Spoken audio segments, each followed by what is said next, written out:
자, 이번 시간에는 고급 생명과학의 옥신하고 식물 생장 호르몬인 옥신하고 그다음에 광수용체인 피토크롬에 대해서 한번 알아보도록 하겠습니다. 자, 일단 교과서를 그냥 쭉 읽으면서 한번 이해해 보도록 할게요. 같은 종의 식물이라도 환경에 따라서 뭐 발화나 개화나 뭐 이런 시기가 각각 다릅니다. 그래서 여러분들 다윈 알죠? 찰스 다윈이 그 유명한 여러분들 잘 알고 있는 그 다윈입니다. 진화론으로 유명한 다윈. 다윈은 근데 진화론으로 유명하지만 사실 식물 연구를 정말 많이 한 사람입니다. 주로 뭐 다윈 하면은 핀치새, 그다음에 갈라파고스 뭐 이런 거를 이제 많이 떠올릴 텐데요. 다윈은 식물에 대한 연구를 상당히 많이 해서 식물에 대한 저서를 많이 쓰는 사람입니다. 자, 어쨌든 다윈이 이제 실험을 했었는데요. 빛에 따라서 굽어 자라는 것을 관찰한 후에 그에 대한 굴광성을 이제 얘기를 했습니다. 자, 실험을 한번 볼까요? 빛을 주면은 식물은 이렇게 빛이 오는 방향으로 굽어 자랍니다. 이때 정단, 그러니까 식물의 끄트머리 부분을 제거했습니다. 제거했더니만은 굽어 자라지 않았다는 거. 그 다음에 정단에 빛이 안 들어가도록끔 불투명한 덮개를 덮어놨더니만 굽어 자라지 않았다는 겁니다. 근데 정단에 투명한 덮개를 덮고 이렇게 키우니까 빛이 들어갔겠죠. 굽어 자랐습니다. 예. 그 다음에 정단 끄트머리가 아니라 중간 부분에 빛이 안 들어가도록끔 불투명한 관으로 씌우니까 맹 굽어 자랐습니다. 그래서 다윈이 알아낸 것은 정단 부위에 정단 부위에 뭔가 빛이 들어갔을 때에 이 식물의 줄기가 굽어 자란다 라는 것을 이제 알게 되었죠. 자, 그 다음에 몇십 년이 지난 옌센이 정단부와 나머지 아랫부분을 분리하여 이렇게 실험을 했습니다. 이 실험에 대해서 한번 알아봅시다. 자, 운모판을 가지고 정단과 이 부분이 정단이죠. 끄트머리 정단과 여기 아랫부분 줄기 중간 부분을 운모판 가지고 이제 분리했습니다. 그러니까 뭐 이제 그냥 완전 쇠판 같은 걸로 이렇게 분리한 겁니다. 그렇게 이쪽 부분에 그러니까 빛이 들어오는 반대편 부분에 반만 운모판을 넣었는데 굽어 자라지 않았는데 빛이 들어오는 쪽에 운모판을 반만 넣었지만 굽어 자랐습니다. 예. 왜 그런지 여러분들 이해가 되시나요? 자, 다음 정단을 분리하고요.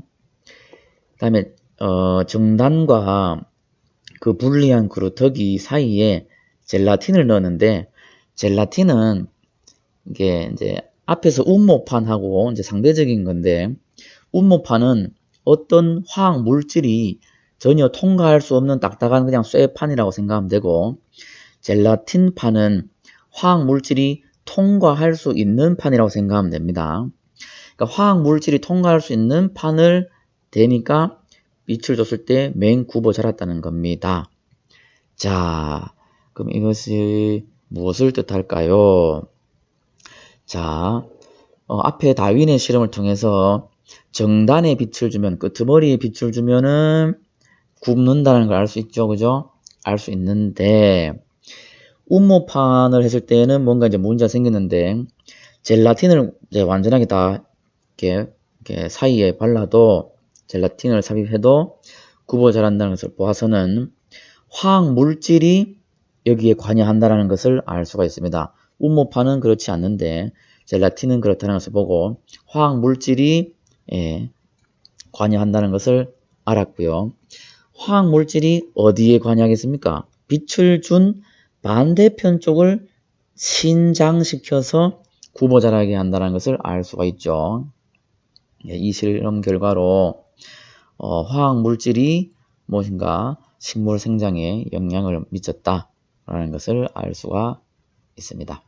자, 그럼 또 넘어가도록 합시다. 1919년에 또 이제 이런 실험을 했는데요. 정단을 분리해서 치우치게 붙였더니만은 그쪽으로 굽어 자랐습니다. 그러니까 자, 빛이 없어도 굽어 자라는 건데 이게 이제 붙인 부위가 어딥니까?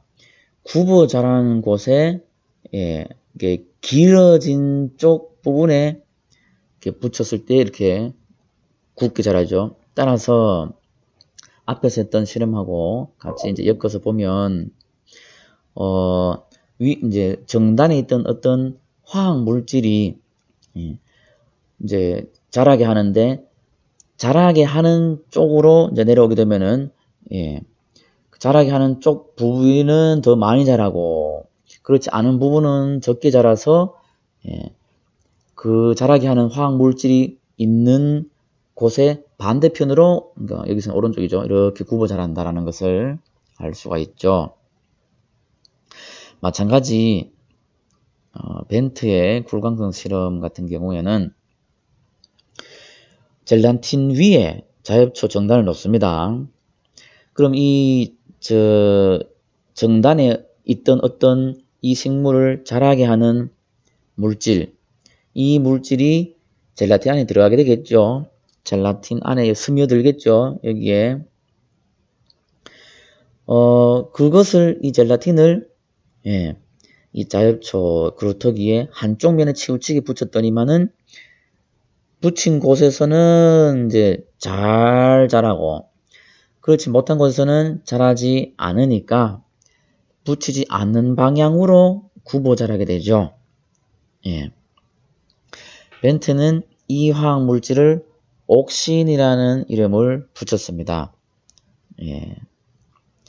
그래서 나중에 이제 밝혀내게 되지만 이러한 옥신이라는 물질이 식물이 이렇게 자랄 때요. 식물 줄기가 자랄 때에 줄기의 그 드머리 부분에서 옥신이라는 어떤 화학 물질이 만들어지고 이 물질은 빛이 오는 반대 방향으로 쏠리게 된다는 거. 이 옥신이라는 물질은 빛이 들어오는 반대 방향에 막 쏠려서 그 부분을 많이 자라게 하고 빛이 들어온 방향은 옥신이 이제 있지 않아서 적게 자라게 되고 그러면 빛이 오는 방향으로 오른쪽으로 굽어 자라게 된다라는 것을 밝혀내게 됩니다. 옥신에 대해서 좀 이해가 됐나요? 자, 그럼 옥신은 여기까지 하고 다음 넘어가서 피토크롬에 대해서 한번 알아보도록 합시다. 자, 고급 생명과학에 있는 교과서 내용을 잠깐 보겠습니다. 제비꽃 봄의 피죠. 자, 형광펜으로. 자, 봄의 피는 제비꽃. 제비가 돌아올 무렵 봄의 피기 때문에 그렇습니다. 달맞이꽃은 혹시 압니까? 말 그대로 달맞이꽃이기 때문에 밤에 피죠. 밤에 피기 때문에 달맞이꽃이라는 이름을 붙였습니다. 기타 등등 식물들이 이게 밤인지 낮인지 봄인지 겨울인지 어떻게 알까라는 건데요. 자, 식물에도 빛을 인식하는 수용체가 있다는 거, 광수용체가 존재한다는 겁니다. 그래서 사람, 동물, 이렇게 일부 동물들에게만 눈이 있다라고 알고 있는데 그렇지 않고 식물에도 눈이 있습니다. 사실 눈이라는 것은 무슨 기관입니까? 그냥 뭐 눈꺼풀이 있고 꺼벅꺼벅거리는 눈꺼풀이 있고 어떤 뭐 수정체가 있고 이것만이 눈이 아니라 동물 중에서도 해파리 같은 경우에는 안점이라는 그러한 눈이 있습니다. 어쨌든 눈이라는 것은 모양은 다를 수 있습니다. 인간의 눈처럼 꼭 이렇게 안 생기더라도 해파리의 안점과 같은 그런 눈이 있을 수도 있고요. 어쨌든 눈이라는 것은 빛을 인식하는 기관이라는 것입니다. 그렇게 봤을 때에 식물도 빛을 인식하는 분자들이 있기 때문에 식물도 눈이 있다라고 표현하는 학자들이 많습니다.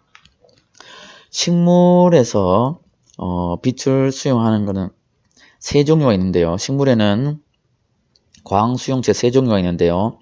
파란 색깔을 수용하는 크립토크롬이 있고, 그 다음에 자외선 광 수용체가 있고, 오늘 얘기할 붉은색 계통의 수용체 피토크롬이 있습니다. 이 중에서 피토크롬이 가장 많이 이제 쓰입니다. 아까 얘기했듯이 달맞이 꽃이나 제비꽃 같은 경우에 다른 식물도 마찬가지고 피토크롬을 가지고 빛을 인식해서 봄인지 여름인지 그 다음에 뭐 가을인지 그 다음에 밤인지 낮인지 이렇게 식물들이 안다라는 겁니다. 자, 고급 생명과학에 이렇게 피토크롬의 분자 구조까지 이렇게 나와 있습니다. 예. 적색광을 흡수하는 피토크롬 PR이라고 하고요.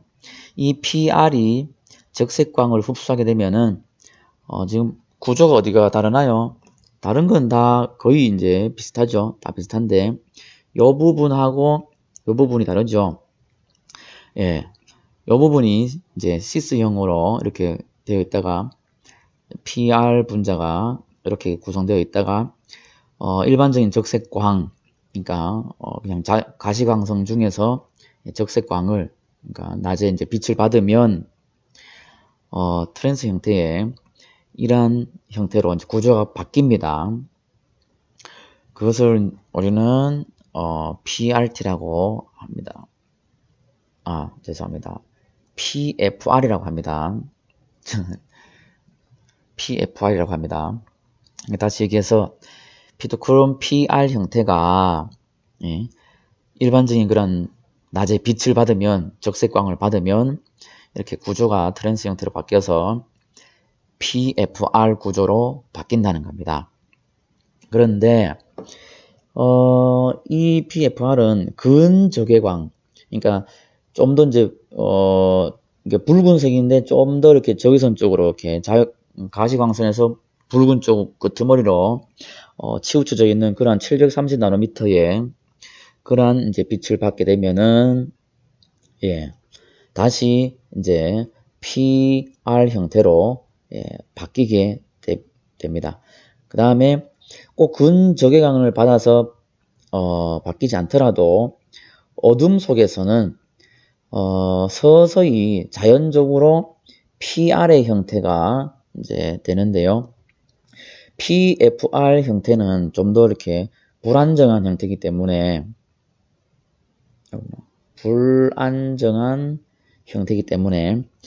자연 상태에서 빛이 없으면 좀 더 안정한 상태인 PR 형태로 서서히 바뀐다는 거. 여기까지 이해됐나요? 그러니까 빛이 있으면 그러니까 빛 안에 적색광 때문에 다 PFR 형태로 바뀌었겠죠. 이 형태로 바뀌었겠죠. 근데 빛이 없으면 이게 불안정한 형태이기 때문에 자극이 없으면 빛이란 자극이 없으면 서서히 다시 PR 형태로 바뀐다라는 것. 근데 꼭 이게 자극이 없어서 서서히 바뀌는 거 이외에도 근적외광에 의해서 근적외광 730나노미터의 빛은 또 이 불안정한 형태를 안정한 형태로 바꾼다는 겁니다. 우리 보통 낮에 많이 비치는 그런 대낮의 그런 가시광선에는 적색광이 있기 때문에 낮에는 화학 반응이 오른쪽으로 많이 진행이 되고요. 그 다음에 이제 저녁에는 그러니까 아까 달맞이 꽃은 낮과 밤을 인식한다 했지 않습니까? 저녁 같은 경우에 좀 더 이게 긴 근적외곽 파장이 이제 저녁 노을에 저녁 노을이 좀 붉게 보이죠. 예, 그런 저녁에 이게 지구하고 태양이 이제 비슷하게 이제 이렇게 형성되기 때문에 근적외곽이 좀 들어오게 되고, 그러면은 예, 다시 이제 PR 형태로 많이들 바뀌겠죠. 그러면 이제 식물이 낮과 밤을 인식을 하고요. 그 다음에 이제 단일 식물, 장일 식물 같은 경우에도 마찬가지인데, 밤이 오랫동안 지속됐을 때에 꽃이 피는 식물을 단일 식물이라고 하죠. 그 같은 경우도 밤이 오랫동안 지속되면 어둠 속에서 서서히 이제 이러한 PFR이 PR 형태로 바뀌기 때문에, 그래서 밤이 긴 상황이라면은 예, 좀 더 안정한 형태의 PR 형태의 피토크롬이 많게 되고, 그러한 것들에 의해서 이러한 PFR의 농도가 낮아지는 시간이 길어지는 것을 인식해서 이제 개화를 하게 되는 경우이고요. 그런 식물들이 단일 식물에 해당되겠죠. 자, 어쨌든 피토크롬이라는 식물의 빛을 인식하는 분자들이 있다라는 거, 식물도 쉽게 얘기해서 눈이 있다라는 거, 예, 오늘 알아봤습니다. 이상입니다.